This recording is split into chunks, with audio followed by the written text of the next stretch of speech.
ಎಲ್ರಿಗೂ ನಮಸ್ಕಾರ. ನನ್ನ ಹೆಸರು ಅಶ್ವಿನಿ. ಕಳೆದ ಕೆಲವು ಸಂಚಿಕೆಗಳಲ್ಲಿ ನಮ್ಮ ಸಂವಿಧಾನವು ಖಾತರಿಪಡಿಸುವ ವಿವಿಧ ಮೂಲಭೂತ ಹಕ್ಕುಗಳ ಬಗ್ಗೆ ನಾವು ಚರ್ಚಿಸುತ್ತಾ ಬಂದಿದ್ದೇವೆ. ಆದರೆ ನಮ್ಮ ಮೂಲಭೂತ ಹಕ್ಕುಗಳ ಉಲ್ಲಂಘನೆಯ ಸಂದರ್ಭದಲ್ಲಿ ನಮಗೆ ನ್ಯಾಯವನ್ನು ಒದಗಿಸಲು ಯಾವ ಕಾರ್ಯವಿಧಾನವಿದೆ? ಆರ್ಟಿಕಲ್ 32 ನಮ್ಮ ಸಂವಿಧಾನದ ಭಾಗ 3ರಲ್ಲಿದೆ. ಈ ಆರ್ಟಿಕಲ್ ಒಬ್ಬ ವ್ಯಕ್ತಿಯು ತನ್ನ ಮೂಲಭೂತ ಹಕ್ಕುಗಳ ಉಲ್ಲಂಘನೆಯಾಗಿದೆ ಎಂದು ನಂಬಿದ್ದರೆ ಸುಪ್ರೀಂ ಕೋರ್ಟನ್ನು ಸಂಪರ್ಕಿಸಲು ಅನುವು ಮಾಡಿಕೊಡುತ್ತದೆ. ಈ ಕಾರ್ಯವಿಧಾನವೇ ಒಂದು ಮೂಲಭೂತ ಹಕ್ಕು. ಇದನ್ನು ಸಾಂವಿಧಾನಿಕ ಪರಿಹಾರಗಳ ಹಕ್ಕು ಎಂದು ಕರೆಯಲಾಗುತ್ತದೆ. ಹೀಗೆ ಸಾಂವಿಧಾನಿಕ ಪರಿಹಾರಗಳ ಹಕ್ಕು ಮೂಲಭೂತ ಹಕ್ಕುಗಳ ಜಾರಿಗಾಗಿ ನಿರ್ದೇಶನಗಳು, ಆದೇಶಗಳನ್ನು ನೀಡಲು ಸುಪ್ರೀಂ ಕೋರ್ಟ್ಗೆ ವ್ಯಾಪಕ ಅಧಿಕಾರವನ್ನು ನೀಡುತ್ತದೆ. ಆರ್ಟಿಕಲ್ 32 ಸುಪ್ರೀಂ ಕೋರ್ಟನ್ನು ನಮ್ಮ ಸಂವಿಧಾನವು ನೀಡುವ ಮೂಲಭೂತ ಹಕ್ಕುಗಳ ರಕ್ಷಕನಾಗಿ ಎತ್ತಿ ಹಿಡಿದಿದೆ. ಸಂವಿಧಾನದ ಆರ್ಟಿಕಲ್ 226 ಹೈಕೋರ್ಟ್ಗಳಿಗೆ ಆಯಾ ಅಧಿಕಾರ ವ್ಯಾಪ್ತಿಯಲ್ಲಿ ಇದೇ ರೀತಿಯ ಅಧಿಕಾರವನ್ನು ಒದಗಿಸುತ್ತದೆ. ಸುಪ್ರೀಂ ಕೋರ್ಟ್ ಮತ್ತು ಹೈಕೋರ್ಟ್ಗಳ ಮುಂದೆ ಹಲವು PILಗಳು ದಾಖಲಾಗಿರುವ ಬಗ್ಗೆ ನೀವು ಓದಿರಬೇಕು. ಆರ್ಟಿಕಲ್ಸ್ 32 ಮತ್ತು 226ರ ಕಾರಣದಿಂದಾಗಿ ಇದು ಸಾಧ್ಯ. ಡಾಕ್ಟರ್ BR ಅಂಬೇಡ್ಕರ್ ಒಮ್ಮೆ ಹೇಳಿದ ಹಾಗೆ, ಸಂವಿಧಾನದಲ್ಲಿನ ಯಾವುದೇ ನಿರ್ದಿಷ್ಟ ಆರ್ಟಿಕಲನ್ನು ಅತ್ಯಂತ ಮುಖ್ಯವೆಂದು ಹೆಸರಿಸಲು ನನ್ನನ್ನು ಕೇಳಿದರೆ ಆರ್ಟಿಕಲ್ 32ಅನ್ನು ಹೊರತುಪಡಿಸಿ ಬೇರೆ ಯಾವುದೇ ಆರ್ಟಿಕಲನ್ನು ನಾನು ಉಲ್ಲೇಖಿಸಲು ಸಾಧ್ಯವಿಲ್ಲ. ಅದಿಲ್ಲದೆ ಈ ಸಂವಿಧಾನವೇ ಶೂನ್ಯ. ಆರ್ಟಿಕಲ್ 32 ನಮ್ಮ ಸಂವಿಧಾನದ ಆತ್ಮ ಮತ್ತು ಹೃದಯ. ಈ ಮಹತ್ವದ ಹಕ್ಕನ್ನು ನಮಗೆ ಅರ್ಥ ಮಾಡಿಸಲು ನಾನೀಗ ಅಡ್ವೊಕೇಟ್ ಹರೀಶ್ ನರಸಪ್ಪ ಅವರನ್ನು ಆಹ್ವಾನಿಸುತ್ತೇನೆ. ಬನ್ನಿ ಕೇಳೋಣ. ನಮಸ್ಕಾರ. ಹಿಂದಿನ ಅಧ್ಯಾಯಗಳಲ್ಲಿ ಧ್ವನಿ ಲೀಗಲ್ ಟ್ರಸ್ಟಿಂದ ಮೂಲಭೂತ ಹಕ್ಕುಗಳು ಮತ್ತು ಇತರ ವಿಷಯಗಳ ಬಗ್ಗೆ ತಿಳಿಸ್ಕೊಟ್ಟಿದ್ದಾರೆ. ಈ ವಾರ ನನಗೆ ಈ ಮೂಲಭೂತ ಹಕ್ಕುಗಳ ಉಲ್ಲಂಘನೆಯಾದರೆ ಏನು ಪರಿಹಾರ ಇದೆ ಅನ್ನೋದ್ರ ಬಗ್ಗೆ ಮಾತಾಡೋಕ್ಕೆ ಕೇಳ್ಕೊಂಡಿದ್ದಾರೆ. ಯಾಕೆ ಈ ಪರಿಹಾರ ಮುಖ್ಯ ಅಂತ ನಾವು ಕೇಳ್ಬೋದು. ಮೂಲಭೂತ ಹಕ್ಕಿದೆಯಲ್ಲ, ಇದು ಪರಿಹಾರ ಇನ್ನೇನು ಬೇಕು ಅಂತ. ಆದರೆ ಒಂದು ಕನಸಿನಲ್ಲಿ ಗಂಟು ತೋರಿಸ್ದಂಗೆ ಆಗಬಾರ್ದು ಅಲ್ವಾ? ನಮ್ಮ ಸಂವಿಧಾನದಲ್ಲಿ ಪಾರ್ಟ್ 3 ಅಂತ ನಾವೇನು ಹೇಳ್ತೀವಿ, ಇಂಗ್ಲೀಷಲ್ಲಿ ಪಾರ್ಟ್ 3 ಅಂತ ಹೇಳ್ತೀವಿ, ಭಾಗ 3.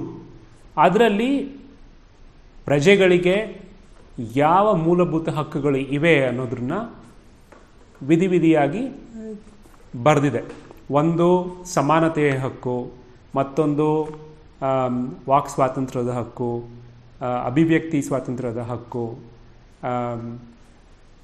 ಮತ್ತು ರೈಟ್ ಟು ಲೈಫ್ ಅಂತ ಏನು ಹೇಳ್ತೀವಿ, ನಾವು ನಮ್ಮ ಜೀವನವನ್ನು ನಾವು ಸರಿಯಾಗಿ ನಡೆಸ್ಕೊಂಡು ಹೋಗೋಕ್ಕೆ ಒಂದು ಹಕ್ಕಿದೆ.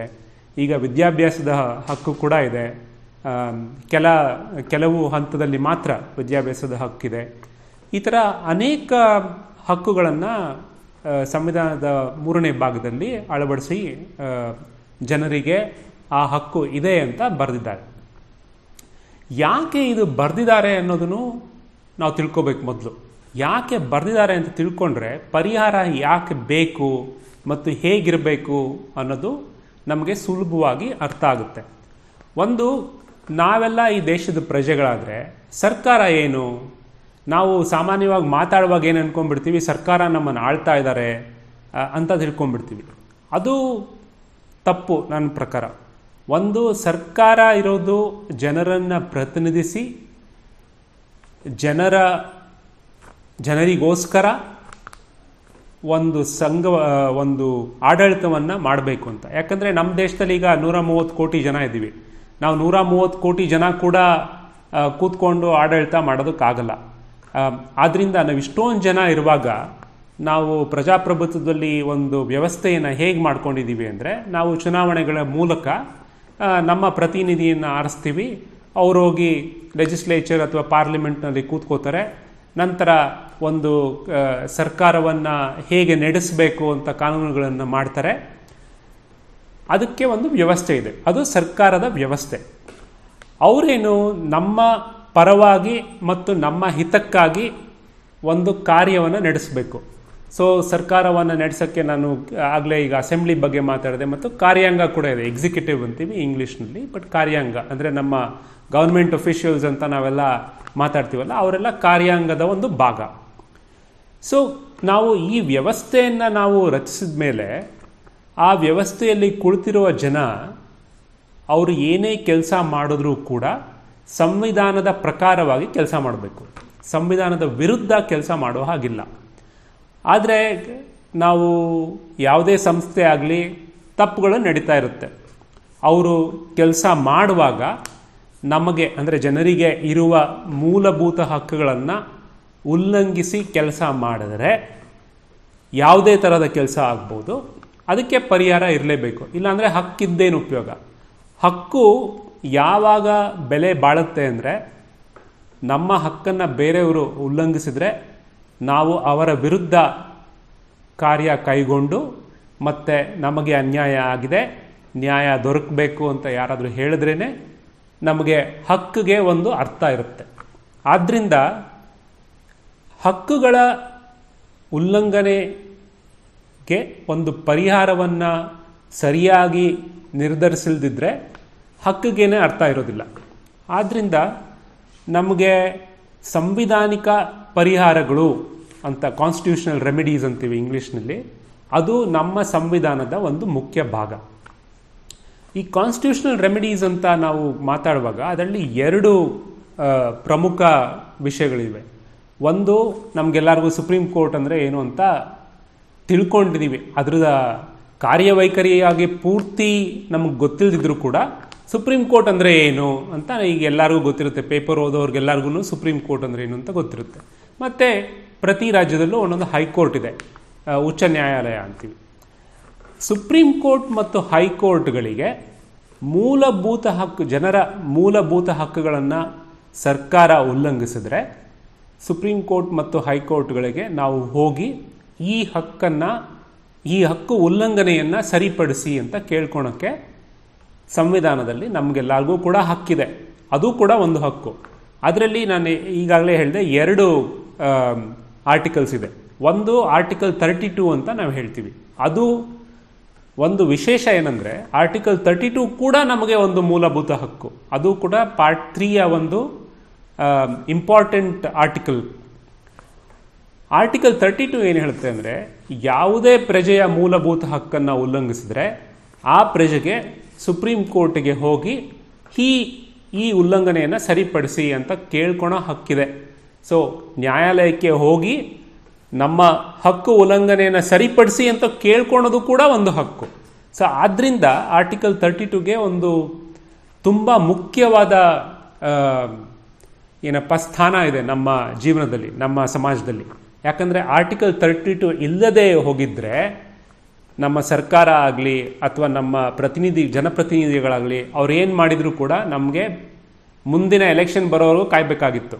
ಮಧ್ಯ ನಾವು ಕೋರ್ಟ್ ಹೋಗಿ ಇದನ್ನು ಸರಿಪಡಿಸಿ ಅಂತ ಕೇಳ್ಕೊಳೋ ಹಕ್ಕೇ ಇರ್ತಾ ಇರಲಿಲ್ಲ. ಸೊ ಆದ್ದರಿಂದ ಆರ್ಟಿಕಲ್ 32 ಇಂಪಾರ್ಟೆಂಟ್. ಆರ್ಟಿಕಲ್ 32 ಏನು ಹೇಳುತ್ತೆ? ಆರ್ಟಿಕಲ್ 32 ಹೇಳುತ್ತೆ, ಈ ಮೂರನೇ ಭಾಗ ಅಂದರೆ ಪಾರ್ಟ್ 3ಯ ಬೇರೆ ಮೂಲಭೂತ ಹಕ್ಕುಗಳನ್ನು ಸರ್ಕಾರ ಅಥವಾ ಸರ್ಕಾರದ ಇನ್ನಿತರ ಅಂಗಗಳು ಉಲ್ಲಂಘಿಸಿದ್ರೆ ಅದರ ವಿರುದ್ಧವಾಗಿ ನಾವು ಸುಪ್ರೀಂ ಕೋರ್ಟಿಗೆ ಹೋಗಿ ಅದನ್ನು ಸರಿಪಡಿಸಿ ಅಂತ ಕೇಳ್ಕೋಬೋದು. ಆದರೆ ಯಾವ ಥರ ಸರಿಪಡಿಸಬೇಕು ಅದನ್ನು ಕೂಡ ಆರ್ಟಿಕಲ್ 32 ಹೇಳುತ್ತೆ. ಸುಪ್ರೀಂ ಕೋರ್ಟ್ ಬೇಕಾದರೆ ಸರ್ಕಾರಕ್ಕೆ ಹೇಳ್ಬೋದು, ಈ ತರಹದ ಕೆಲಸಗಳನ್ನ ಇನ್ನು ಮುಂದೆ ನಿಲ್ಲಿಸಿ ಅಂತ ಅದೊಂದು ಹೇಳ್ಬೋದು. ಅಥವಾ ಈ ಥರ ಸರಿಯಾಗಿ ಕೆಲಸ ಮಾಡಿ ಅಂತ ಅದು ಕೂಡ ಆಜ್ಞೆ ಮಾಡ್ಬೋದು. ಅಥವಾ ಯಾರನ್ನು ಅರೆಸ್ಟ್ ಮಾಡಿ ಕರ್ಕೊಂಡು ಹೊರಟೋಗಿ ಅವ್ರು ಎಲ್ಲಿದ್ದಾರೆ ಅಂತ ಗೊತ್ತಿಲ್ಲದಿದ್ರೆ ಹೇಬಿಯಸ್ ಕಾರ್ಪಸ್ ಅಂತ ಒಂದು ರಿಟ್ ಇದೆ. ಅದನ್ನು ಆ ಥರ ಅಂದರೆ ಅವ್ರು ಎಲ್ಲಿದ್ದಾರೆ ಅವ್ರನ್ನ ಕರ್ಕೊಂಬಂದು ಕೋರ್ಟ್ ಮುಂದೆ ನಿಲ್ಲಿಸಿ ಅಂತ ಹೇಳೋ ಅಧಿಕಾರ. ಈ ತರಹ ಬೇರೆ ಬೇರೆ ಥರದ ರಿಟ್ಸ್ ಅಂತ ಹೇಳ್ತೀವಿ. ಈಗ ನಾವು ಸಾಮಾನ್ಯವಾಗಿ ಯಾರೇ ಲಾಯರ್ ಹತ್ರ ಹೋಗಿ ನೀವು ಮಾತಾಡಿದ್ರೆ ಅವ್ರು ಹೇಳ್ತಾರೆ, ಒಂದು ರಿಟ್ ಹಾಕನಯ್ಯ ಸರ್ಕಾರದ ವಿರುದ್ಧ ಅಂತ ಹೇಳ್ತಾರೆ. ಏನು ರಿಟ್ ಹಾಕೋದು ಅಂದರೆ ಇದೆ, ಆರ್ಟಿಕಲ್ 32 ಮೂಲಕ ನಾವು ಒಂದು ರಿಟ್ಟನ್ನು ಹಾಕ್ಬೋದು ಸರ್ಕಾರದ ವಿರುದ್ಧ. ಅದರಲ್ಲಿ ಯಾವುದರ ಬಗ್ಗೆ ನಾವು ಕಂಪ್ಲೇಂಟ್ ಮಾಡ್ಬೋದು? ನಮ್ಮ ಮೂಲಭೂತ ಹಕ್ಕುಗಳ ಉಲ್ಲಂಘನೆಯಾಗಿದೆ, ಇದನ್ನು ಸರಿಪಡಿಸಿ ಅಂತ ಕೇಳ್ಕೊಬೋದು. ಅದು ಆರ್ಟಿಕಲ್ 32. ಅದು ಆರ್ಟಿಕಲ್ 32 ಬರೀ ಸುಪ್ರೀಂ ಕೋರ್ಟ್ಗೆ ಹೋಗುವ ಹಕ್ಕು, ಬೇರೆ ಯಾವ ಕೋರ್ಟ್ಗೂ ಹೋಗೋಕ್ಕಾಗಲ್ಲ. ನಾವು ಮೆಜಿಸ್ಟ್ರೇಟ್ಸ್ ಕೋರ್ಟ್ಗಾಗಲಿ ಅಥವಾ ಸಿಟಿ ಸಿವಿಲ್ ನ್ಯಾಯಾಲಯಕ್ಕಾಗಲಿ ನಾವು ಹೋಗೋಕ್ಕಾಗಲ್ಲ ಆರ್ಟಿಕಲ್ 32 ಮೂಲಕ. ಆರ್ಟಿಕಲ್ 32 ಇರೋದು ಸುಪ್ರೀಂ ಕೋರ್ಟ್ಗೆ ಹೋಗೋಕ್ಕೆ ಮಾತ್ರ. ಸುಪ್ರೀಂ ಕೋರ್ಟ್ ಒಂದೇ ಕಡೆ ಇದೆ ನಮ್ಮ ದೇಶದಲ್ಲಿ, ದೆಹಲಿಯಲ್ಲಿದೆ. ಸೊ ಸುಪ್ರೀಂ ಕೋರ್ಟ್ಗೆ ಹೋಗಿ ನಾವು ಈ ಹಕ್ಕನ್ನು ಚಲಾಯಿಸ್ಬೋದು. ಆದರೆ ಸುಪ್ರೀಂ ಕೋರ್ಟ್ ಒಂದೇ ಕಡೆ ಇರೋದ್ರಿಂದ ಮತ್ತು ಎಲ್ಲರಿಗೂ ಸುಪ್ರೀಂ ಕೋರ್ಟ್ಗೆ ಹೋಗೋದಕ್ಕೆ ಸಾಧ್ಯವಾಗದೇ ಹೋದ್ರಿಂದ ಇದೇ ತರಹದ ಹಕ್ಕುಗಳನ್ನು ಆರ್ಟಿಕಲ್ 226 ಅಂತ ಒಂದು ಆರ್ಟಿಕಲ್ನಲ್ಲಿ ಅಳವಡಿಸಲಾಗಿದೆ. ಅದು ಹೈಕೋರ್ಟ್ಗಳಿಗೆ ನಾವು ಹೋಗ್ಬೋದು. ಆರ್ಟಿಕಲ್ 226 ಏನು ಹೇಳುತ್ತೆ? ಪಾರ್ಟ್ 3 ಅಂದರೆ ಮೂಲಭೂತ ಹಕ್ಕುಗಳ ಉಲ್ಲಂಘನೆಯಾದರೆ ನಾವು ಹೈಕೋರ್ಟ್ಗೆ ಕೂಡ ಹೋಗಿ ಸುಪ್ರೀಂ ಕೋರ್ಟ್ನಲ್ಲಿ ಯಾವ ರಿಟ್ಗಳನ್ನು ಕೇಳ್ಬೋದು ಅದೇ ತರಹದ ರಿಟ್ಟನ್ನು ಹೈಕೋರ್ಟಲ್ಲೂ ಕೇಳ್ಬೋದು ಅಂತ ನಮ್ಮ ಸಂವಿಧಾನ ಹೇಳುತ್ತೆ. ಇದು ಯಾಕೆ ಮುಖ್ಯ ಅಂದರೆ ಸುಪ್ರೀಂ ಕೋರ್ಟ್ ತುಂಬ ದೂರ ಇರೋದ್ರಿಂದ, ನಾವೀಗ ಕನ್ಯಾಕುಮಾರಿಯಲ್ಲಿದ್ದರೆ ಅಥವಾ ಕರ್ನಾಟಕದಲ್ಲಿದ್ದರೆ ದೆಹಲಿಗೆ ಹೋಗಿ ನಾವು ನಮ್ಮ ಹಕ್ಕು ಉಲ್ಲಂಘನೆಯನ್ನು ಸರಿಪಡಿಸಿ ಅಂತ ಕೇಳೋದು ಕಷ್ಟ ಆಗುತ್ತೆ. ಅದಕ್ಕೋಸ್ಕರ ಹೈಕೋರ್ಟ್ಗಳಿಗೂ ಕೂಡ ಈ ಅಧಿಕಾರವನ್ನು ಕೊಡಲಾಗಿದೆ. ಆದರೆ ಒಂದು ಮುಖ್ಯ ವ್ಯತ್ಯಾಸ ಏನು ಅಂದರೆ ಆರ್ಟಿಕಲ್ 32 ನಾನು ಹೇಳಿದಾಗೆ ಒಂದು ಮೂಲಭೂತ ಹಕ್ಕು, ಅದು ಫಂಡಮೆಂಟಲ್ ರೈಟ್. ಆರ್ಟಿಕಲ್ 226 ಬೇರೆ ಕಡೆ ಇದು, ಅದು ಭಾಗ 3ರಲ್ಲಿ ಇಲ್ಲ. ಸೊ ಆರ್ಟಿಕಲ್ 226 ಫಂಡಮೆಂಟಲ್ ರೈಟ್ ಅಲ್ಲ, ಅದು ಕೇವಲ ಒಂದು ಸಂವಿಧಾನಿಕ ರೈಟ್. ಯಾಕೆ ಇದು ವ್ಯತ್ಯಾಸ ಅಂದರೆ ಆರ್ಟಿಕಲ್ 226ನ ಪಾರ್ಲಿಮೆಂಟ್ ಬದಲಾಯಿಸಬಹುದು.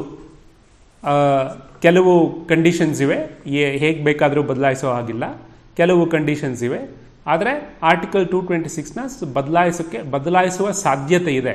ಆದರೆ ಆರ್ಟಿಕಲ್ 32ನ ಬದಲಾಯಿಸೋದು ಕಷ್ಟ, ಯಾಕಂದರೆ ಅದು ಭಾಗ 3ರಲ್ಲಿ ಇದೆ. ಸೊ ಈ ಎರಡು ಸಂವಿಧಾನಿಕ ಪರಿಹಾರ ದಾರಿಗಳು ನಮಗೆ ಇದೆ. ಯಾರಿಗೆ? ನಮಗೆ ಅಂದರೆ ಜನರಿಗೆ. ನಾವು ಯಾರಾದರೂ ಕೂಡ ಹೋಗಿ ಸುಪ್ರೀಂ ಕೋರ್ಟ್ ಅಥವಾ ಹೈಕೋರ್ಟ್ಗಳಲ್ಲಿ ನಮ್ಮ ಮೂಲಭೂತ ಹಕ್ಕುಗಳ ಉಲ್ಲಂಘನೆ ಆಗಿದೆ, ದಯವಿಟ್ಟು ಇದನ್ನು ಸರಿಪಡಿಸಿ ಅಂತ ಕೇಳ್ಕೋಬೋದು. ನಾನು ಆರ್ಟಿಕಲ್ 226 ಬಗ್ಗೆ ಇನ್ನೊಂದು ವಿಷಯ ಹೇಳ ಬಯಸ್ತೀನಿ. ಏನಂದರೆ ಆರ್ಟಿಕಲ್ 226 ಬರೀ ಫಂಡಮೆಂಟಲ್ ರೈಟ್ಸ್ ವೈಲೇಷನ್ಸ್ಗಲ್ಲ, ಅಂದರೆ ಮೂಲಭೂತ ಹಕ್ಕುಗಳ ಉಲ್ಲಂಘನೆಗೆ ಮಾತ್ರ ಅಲ್ಲ, ಬೇರೆ ಯಾವುದಾದರೂ ಕಾನೂನಿನ ಉಲ್ಲಂಘನೆ ಆದರೂ ಕೂಡ, ಅಂದರೆ ಯಾವುದಾದ್ರು ಕಾನೂನಲ್ಲಿ ನಮಗೆ ಯಾವುದಾದ್ರು ಹಕ್ಕಿದ್ರೆ ಆ ಕಾನೂನಿನ ಉಲ್ಲಂಘನೆ ಆದರೂ ಕೂಡ ಆರ್ಟಿಕಲ್ 226 ಮೂಲಕ ನಾವು ಹೈಕೋರ್ಟ್ಗೆ ಹೋಗಿ ಇದನ್ನು ಸರಿಪಡಿಸಿ ಅಂತ ಕೇಳ್ಕೋಬೋದು. ಆ ಅಧಿಕಾರ ಕೂಡ ನಮಗಿದೆ ಆರ್ಟಿಕಲ್ 226ನ ಅಳವಡೆಯಲ್ಲಿ, ಅದರ ಕೆಳಗಡೆ. ಆದ್ದರಿಂದ ನಾವು ಸಂವಿಧಾನಿಕ ಪರಿಹಾರಗಳ ಬಗ್ಗೆ ಮಾತಾಡುವಾಗ ಈ ಎರಡು ಸಂಸ್ಥೆಗಳನ್ನ ಜ್ಞಾಪನ ಇಟ್ಕೋಬೇಕು, ಸುಪ್ರೀಂ ಕೋರ್ಟ್ ಮತ್ತು ಹೈಕೋರ್ಟ್. ಈ ಎರಡು ಸಂಸ್ಥೆಗಳನ್ನ ನಾವು ಸಂವಿಧಾನಿಕ ಸಂಸ್ಥೆ ಅಂತಾನೆ ಕರಿತೀವಿ. ಬೇರೆ ನ್ಯಾಯಾಲಯಗಳಿಗೆ ಹೋಲಿಸಿದ್ರೆ, ಅಂದರೆ ಸಿಟಿ ಸಿವಿಲ್ ಕೋರ್ಟ್ ಆಗಲಿ ಅಥವಾ ಮೆಜಿಸ್ಟ್ರೇಟ್ಸ್ ಕೋರ್ಟ್ ಆಗಲಿ, ಇವ್ರನ್ನ ಅಥವಾ ಬೇರೆ ಯಾವುದಾದ್ರು ಸಿವಿಲ್ ನ್ಯಾಯಾಲಯಗಳಿಗೆ ಹೋಲಿಸಿದ್ರೆ ಈ ಸಂವಿಧಾನಿಕ ಸಂಸ್ಥೆಗಳೇನಿವೆ, ಸಂವಿಧಾನಿಕ ಕೋರ್ಟ್ಗಳೇನಿವೆ, ಅವುಗಳಿಗೆ ಮಾತ್ರ ಈ ಅಧಿಕಾರ ಇದೆ, ಸಂವಿಧಾನಿಕ ಪರಿಹಾರ ಕೊಡಲಿಕ್ಕೆ ಅಧಿಕಾರ ಇದೆ. ಯಾಕೆ ಇದು ಮುಖ್ಯ? ಮತ್ತು ಇತ್ತೀಚೆಗೆ ಯಾಕೆ ಈ ಸಂವಿಧಾನಿಕ ಕೋರ್ಟ್ಗಳ ಕೆಲಸ ಮುಖ್ಯ ಆಗ್ತಾ ಇದೆ ಅಂದರೆ, ಈಗ ನಮ್ಮ ಸರ್ಕಾರ ನಮ್ಮ ಜೀವನದ ಎಲ್ಲ ಅಂಶಗಳಲ್ಲಿ ತಲೆ ತೋರಿಸ್ತಾ ಇದೆ. ತಲೆ ತೋರಿಸೋದಕ್ಕೆ ಅಧಿಕಾರ ಕೂಡ ಇದೆ ನಮ್ಮ ಸಂವಿಧಾನದಲ್ಲಿ. ಅನ್ಯಾಯಗಳನ್ನು ಸರಿಪಡಿಸೋದು, ಅಂದರೆ ವರ್ಷಾನುಗಟ್ಟಲೆಯಿಂದ ನಡ್ಕೊಂಬಂದಿರೋ ಅನ್ಯಾಯಗಳನ್ನ ಸರಿಪಡಿಸೋದು, ಅಥವಾ ಆರೋಗ್ಯ ಕೇಂದ್ರ ಅಥವಾ ಎಜುಕೇಷನ್ ಇರ್ಬೋದು, ಎಲ್ಲ ವಿಷಯಗಳಲ್ಲೂ ನಮ್ಮ ಸರ್ಕಾರ ಒಂಥರ ಆಲ್ ಪರ್ವೇಸಿವ್, ಅಂದರೆ ಎಲ್ಲ ವಿಷಯಗಳಲ್ಲೂ ಎಲ್ಲ ಜನರ ವಿಷಯದಲ್ಲಿ ಸರ್ಕಾರ ತಲೆ ಹಾಕುತ್ತೆ. ಆದ್ದರಿಂದ ಈ ಸರ್ಕಾರ ತಲೆ ಹಾಕುವಾಗ ಅನ್ಯಾಯ ಆಗೋದು ಒಂಥರ ನಮಗೆ ಗೊತ್ತು ಅನ್ಯಾಯ ಆಗುತ್ತೆ ಅಂತ. ಯಾಕಂದರೆ ಇಷ್ಟೊಂದು ಕೆಲಸ ಮಾಡುವಾಗ ತಪ್ಪುಗಳು ನಡೆಯುತ್ತೆ. ಆ ತಪ್ಪುಗಳನ್ನು ಸರಿಪಡಿಸೋದಕ್ಕೆ ನ್ಯಾಯಾಲಯಗಳಿವೆ. ಆ ನ್ಯಾಯಾಲಯಗಳು ಈ ಆರ್ಟಿಕಲ್ 32 ಮತ್ತು ಆರ್ಟಿಕಲ್ 226 ಮೂಲಕ ನಮ್ಮ ಮೂಲಭೂತ ಹಕ್ಕುಗಳನ್ನು ಸೇಫ್ ಗಾರ್ಡ್ ಮಾಡುತ್ತೆ. ಅಂದರೆ ಈ ಹಕ್ಕುಗಳಿಗೆ ಯಾವುದೇ ತೊಂದರೆ ಆಗಬಾರ್ದು ಅಂತ ನೋಡ್ಕೊಳ್ಳುತ್ತೆ. Thank you.